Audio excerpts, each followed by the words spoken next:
Well, happy Thursday, all you fabulous freight masters out there. I apologize for not doing a video the last couple of days. I have been so super swamped. You have no idea. And I know you're probably going, it's just an excuse. No, seriously, I've had technical issues. I've said this before. I am not really a tech guy. I try to be. Sometimes it creates more issues for me. I get myself in deep, right? And then I'm like, all right, I need help. Yeah. But I wanted to jump on here and talk to you about why truck drivers and trucking companies, owner operators, hate freight brokers, right? I know we could be talking about the port strike and the hurricane and all these other things, but this is something that I have been noticing ads about. I have been noticing posts, and I've been commenting on them across different social media platforms. And some of you that maybe saw some of my comments to post, I'm working on building new relationships with some of you, and I'm really excited about that. For those of you that have watched the channel for any length of time, I'm always constantly networking. I love to, create new relationships. But out of, I guess from some of those posts and things and some of the videos and the way the market is and everything, it just, I think that, I don't know that the whole driver, broker love hate thing is ever gonna, or love to hate thing is ever gonna go away. But I thought that I would address some of that and things that we can do to remedy that. Okay, some things that we can do to improve things. So out of this, I hope everybody finds something positive, because that's my goal. So I guess without any further ado, we'll jump into it. First and foremost, one of the things that I've been seeing is the cheap freight, right? That's kind of a, how do you define cheap freight? Because what might be a decent rate for one carrier is garbage to another, right? Depending upon your operating costs and, all these different things. I do think that there's some consistency among what cheap freight is, right? And I'm not going to say that it's not usually the broker, but sometimes it's the shipper, right? And this from my own humble experience over the years is I typically do not work with cheap shippers. Because I'm here to build relationships. I'm not here to put carriers out of business, right? Because to me, it behooves me to have that relationship with that carrier, right? Whether you're an owner operator or a fleet owner, if a customer calls me and says, "Hey Tim, I've got this load," it's better for me to pick up the phone and call a carrier that I already have a well-established relationship with, right? Pay them a decent rate rather than hunt and peck on the load board, right? Be some load board jockey and hope that I get a good carrier, right? Because just like not all freight brokers are created equal, neither are carriers, right? You're going to find good and bad on either side of that table. So, sometimes it's the broker, gouging rates, and sometimes it is the shipper. They're always looking for the cheapest option. If market rate is $1,800 on a load, they might offer it to the broker for $12, right? And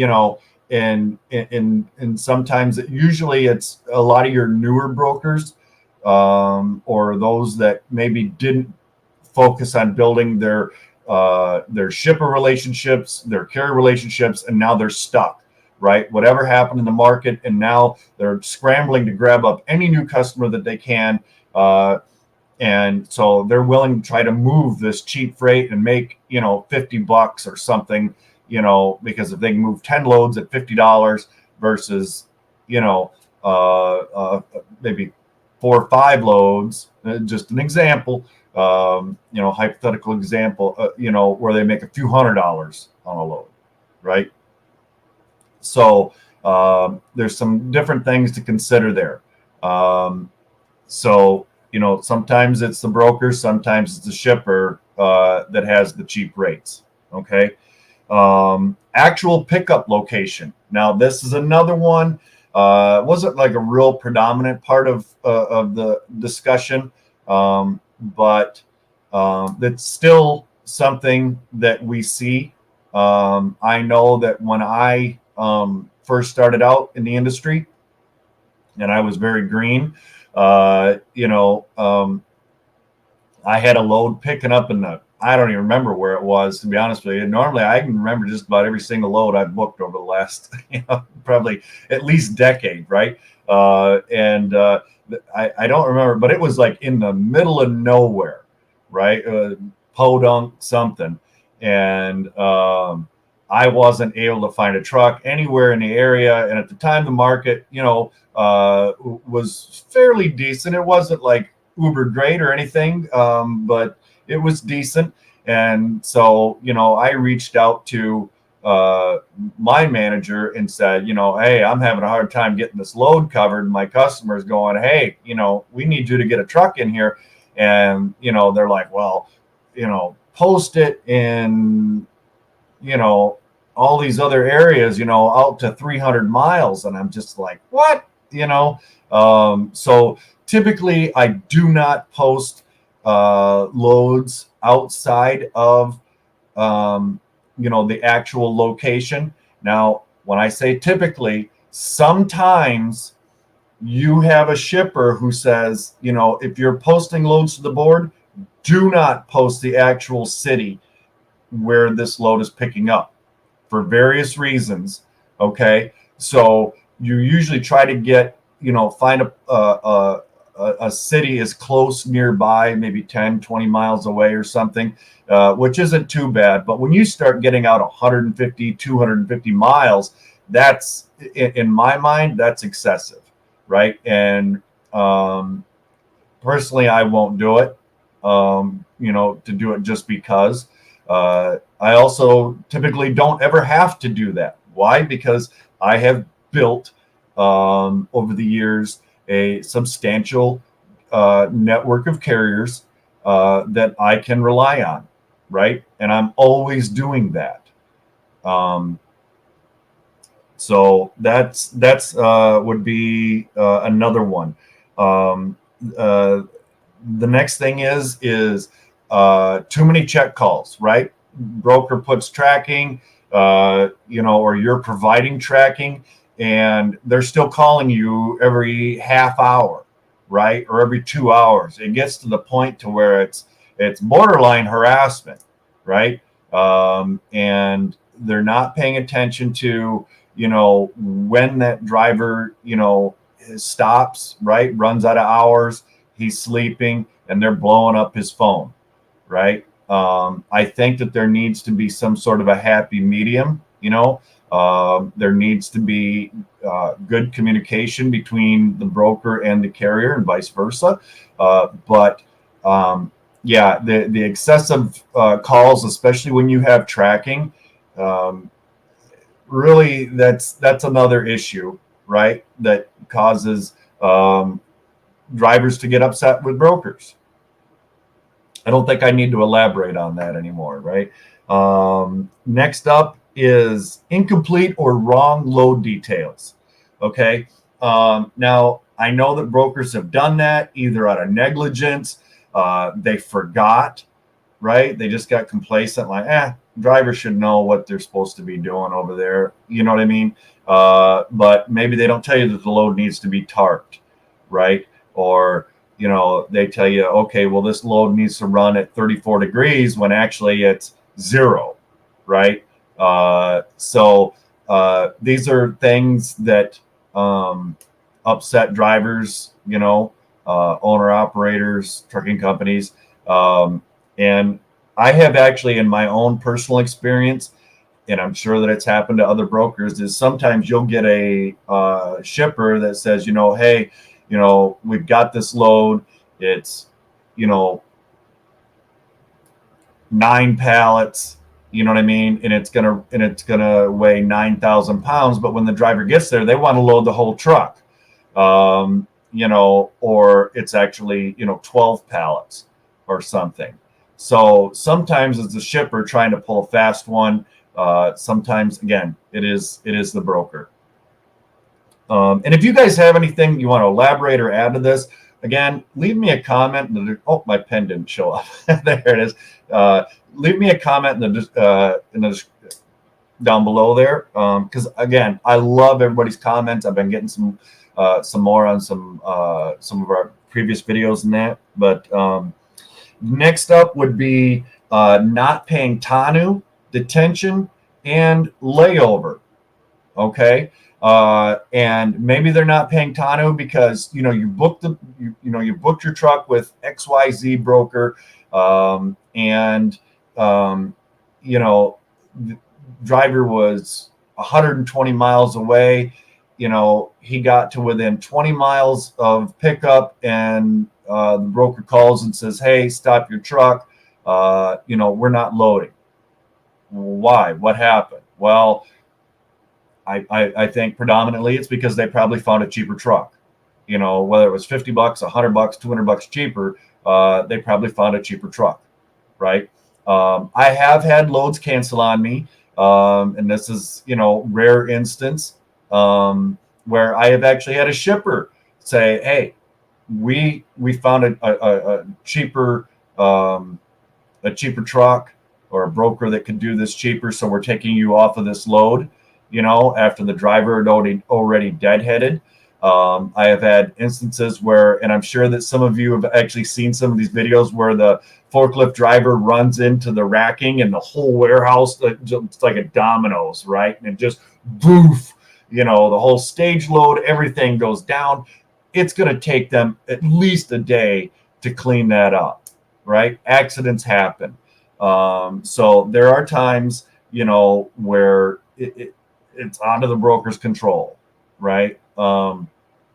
But regardless, they should be paying TANU, right? Your agreement is with that broker, not with the shipper, not with the receiver, not with any clown, right? Your agreement is with the broker. Okay. Now, as I go over this TANU, detention, and layover, I'm gonna say it again. I've said it probably 1,000 times. Read your setup agreement with your brokers, or your setup agreement if you're working with direct shippers. Make sure that there is something listed in their accessorial policy, right? Is there any mention of what they pay for TANU, detention, layover, when it starts, what the requirements are? Right? Do you need to notify that broker an hour or two, 30 minutes or whatever it is before detention should kick in? When does detention kick in? Typically, industry standard is 2 hours. I've seen some at 3, 5, and even 7, right? I've had some new brokers come into the industry and they say, "Hey, Tim, can you look at my carrier setup packet? Let me know what you think." And I see these ridiculous numbers, and I said, "Get that out of there." Industry standard is 2.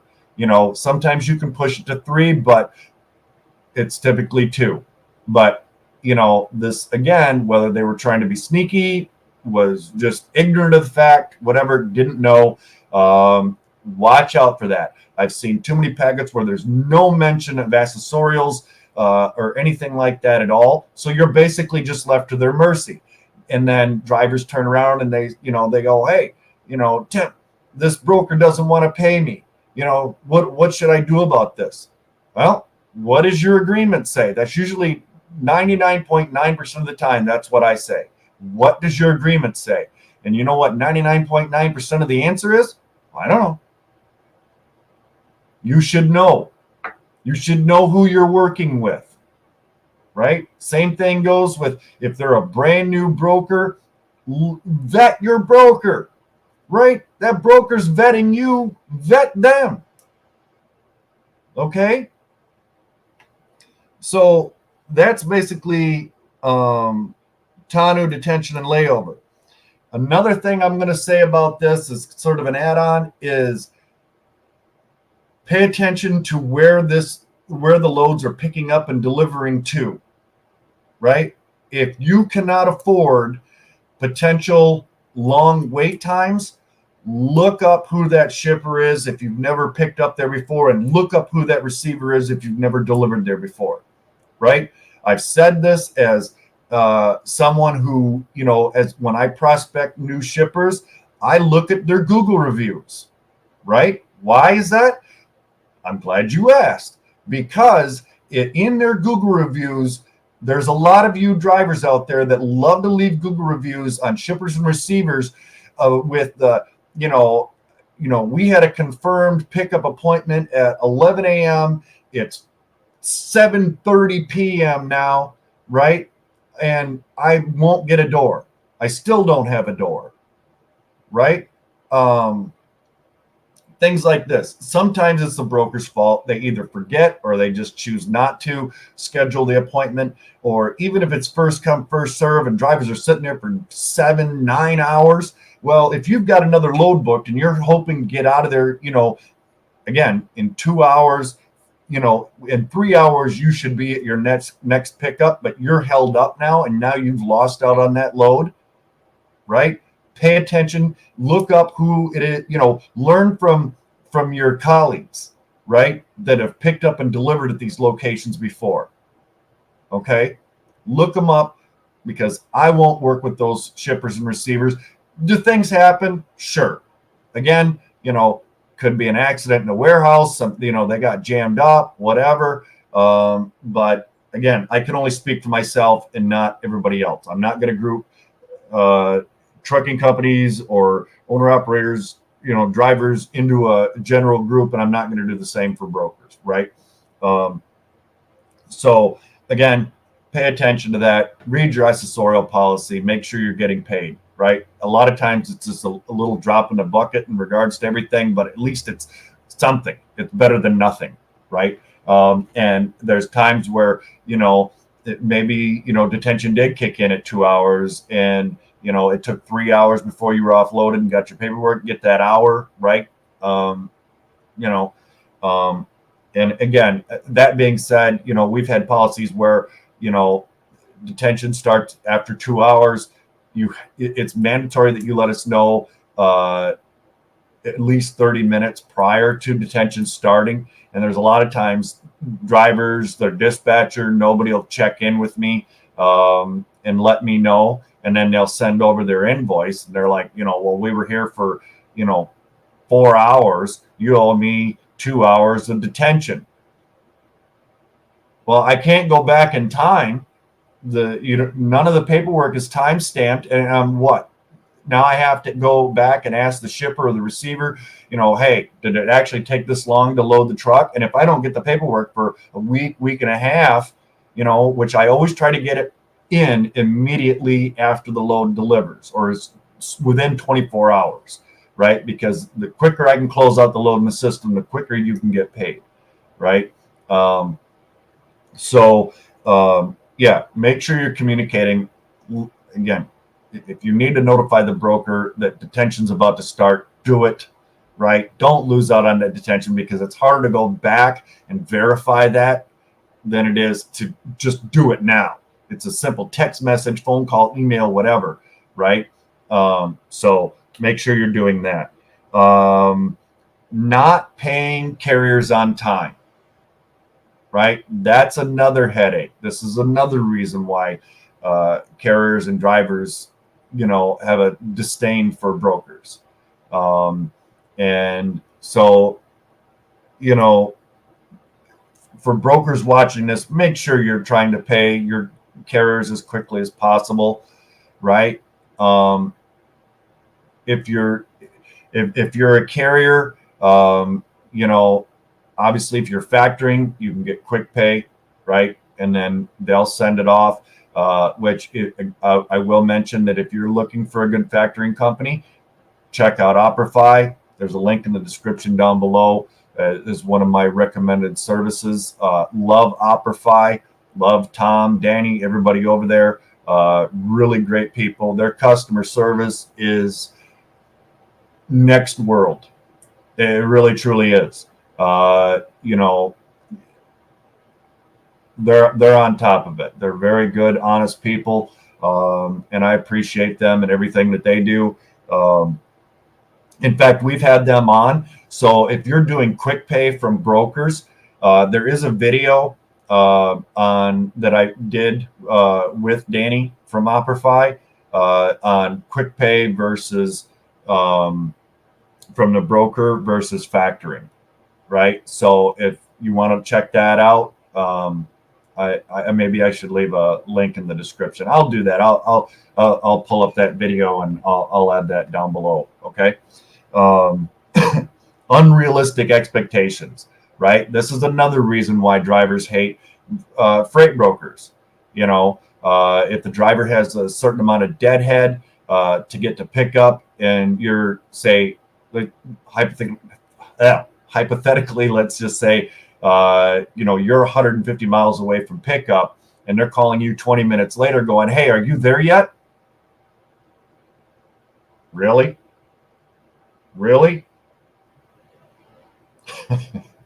I mean, I've heard it. It happens. It's probably happened to you, right? Just unrealistic expectations, and sometimes it's actually the shippers, blowing up the broker. "Hey, when's that driver going to be here? Why aren't they here yet?" "Well, I told you they were 150 miles out. They'll be there in a couple of hours." "Well, I don't understand." What's not to understand? You want me to miracle his ass over there, or her ass, right? Snap my fingers and just teleport them in the truck there? Come on. It's unrealistic. And same thing with delivery. Are you there yet? Are you there yet? It's just, so anyway, I'm not going to elaborate anymore on that, but unrealistic expectations is another one, right? Canceling loads I guess that sort of covers Tanu, right? Canceling loads for a cheaper truck. We kind of discussed that already. So yeah, if you're a broker, don't do that. Just don't do it, right? It gives drivers more ammunition to hate brokers, more than they probably already do. And it hurts your reputation in the industry, right? So if you're canceling loads just for a cheaper truck, especially if it's over $50 or something, don't do it. It's not worth it. It's really not, and that's all I'm going to say about that. Now, what can we all do as carriers and brokers to remedy this, right? We've run over several issues. Don't make excessive phone calls. Build relationships, network, right? Here's one thing that I do too, because I've got to know, many of my drivers, we're friends, right? We're on Facebook together. Hey, how's the family? This and that. One of us gets a cold or something. "Hey, have you tried this or something? This always works for me." Whatever. Sometimes it's little stuff, but a lot of times because I know what lanes that they're running for me, and maybe I'm looking to add a little bit more. I've got another carrier that I'm building a relationship with in the area. I'll reach out to them and say, hey, have you ever picked up from here before? Have you ever delivered over here before? And usually that's if I'm not finding a lot of information on them in regards to Google reviews, right? And so we'll discuss that. And they'll go, yeah, Tim, I've loaded over there a few times. I stopped loading over there because of, ABC issues, whatever that is. Communication is key, and it helps your drivers feel valued, right, for their input. They know a lot more than you do. I said it, I stand behind it. A lot of drivers know more than you do, especially when it comes to things like that. And so, do whatever it takes to build that relationship, right? And vice versa. Carriers, put the good foot forward from the get-go. Brokers, you need to do the same thing, right? I know that both sides of the table, whether you're a carrier or a broker, we've been having to fight a lot of the fraud in the industry, whether it's double brokering, fictitious carriers, loads being hijacked, stolen, not getting, just do the right thing, right? I think that, I've heard this before from brokers and carriers that there can never be harmony between the two. And I don't believe that. I don't, because in my personal experience, I have had harmony with a great many carriers, right? And my shippers. And that's why they'll call me. Say, hey, Tim, I got a last minute load. Do you happen to have one of your guys in the area? As a matter of fact, I've had a couple of them check in with me today already. Let me see if they're still available. Make that call, because I don't want to use the load board if I don't have to. I don't. I would rather use one of my regulars. So yeah, build those relationships, pay your carriers well, and I'll tell you, I've got some shippers. Market rate, let's say, going back to our old example, market rate is $1,800, and my shipper is saying, hey, here's the load. We're gonna pay $3,000 on this, right? Okay, I could probably move it for $1,900, at market rate, and make $1,100-$1,200 on that load. But why? Now I know some of you might call me an idiot. I don't care. But again, this goes back to, for my own self personally, I'm not here to put drivers out of business. I'm not here to put owner operators out of business. I'm not here to put fleet owners out of business. It's tough enough out there as it is, right? I'm not saying, don't make your paper, but at the same time, they need to make theirs too, right? And this is why I do the very best that I can to, pay my carriers as well as I can. It creates loyalty, and they'll go to heaven and earth for me. They really will, because they know that I'll do the same for them. I'm not ripping them off. If there's a problem, I'm on it. And 9 times out of 10, I can have it fixed before the shipper even knows about it, right? Before I even have to get them involved. I always let them know about it, right? Hey, we had this problem, took care of it. It was 10 minutes ago, but it's just FYI, right? It's solved. So, again, I'm going to quit rambling and preaching here, but build your relationships, okay? Just ultimately, it will behoove you, because whether you're a spot market broker, spot market carrier, which, you live by the spot market, it's kind of living by the sword, right? It can be either really great or it can be a nightmare for either side. So build your network, because when you have good carriers, that shipper might have some really good regular lanes, right, available, but until you prove yourself, they're not going to offer them to you, right? Even if maybe they've got 3 brokers that they work with and you're one of them, and the other 2 brokers just keep dropping the ball, or maybe there's 2 brokers and you're one of them, and that other broker dropped the ball just for whatever reason, got real complacent, and has completely screwed up this dedicated lane that they have. They might not give you that opportunity if you're not proving yourself, right? And always ask, hey, is there anything else available? Anything I can help you out with. Be a problem solver. Keep them up to date on what's going on, right? Talk to your carriers. What are they seeing? What are you seeing? What's the data telling us? And usually somewhere in the middle, right? So that being said, again, guys, I apologize for not doing a video the last couple of days. Like I said, I am not a tech guy. I try to be, right, and I try to learn as much as possible. And usually, if it's something super simple, I can figure it out on my own. But yeah, I'll tell you. So if any of you have been there, you feel me. But anywho.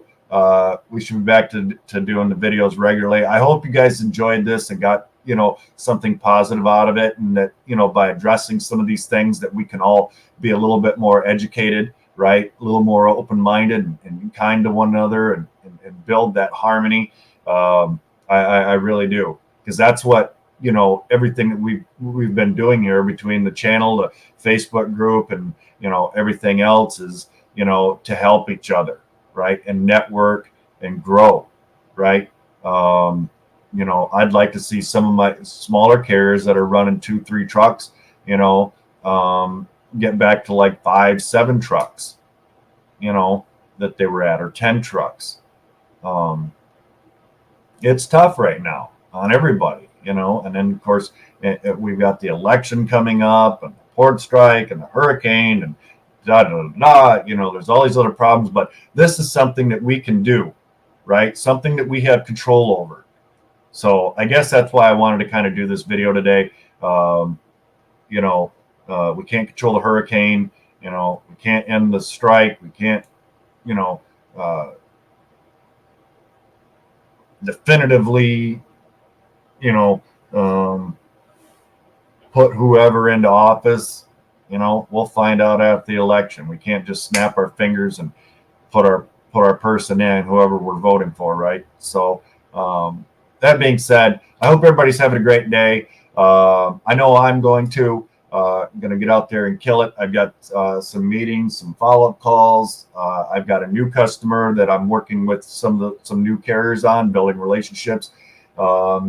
And we're going to be going over some of that freight today. So yeah, pretty exciting. I'm happy for it. Happy for them, happy for me, happy for my customer. So I will shut this down now, quit rambling. And like I say, as always, be kind to one another. Bye-bye now.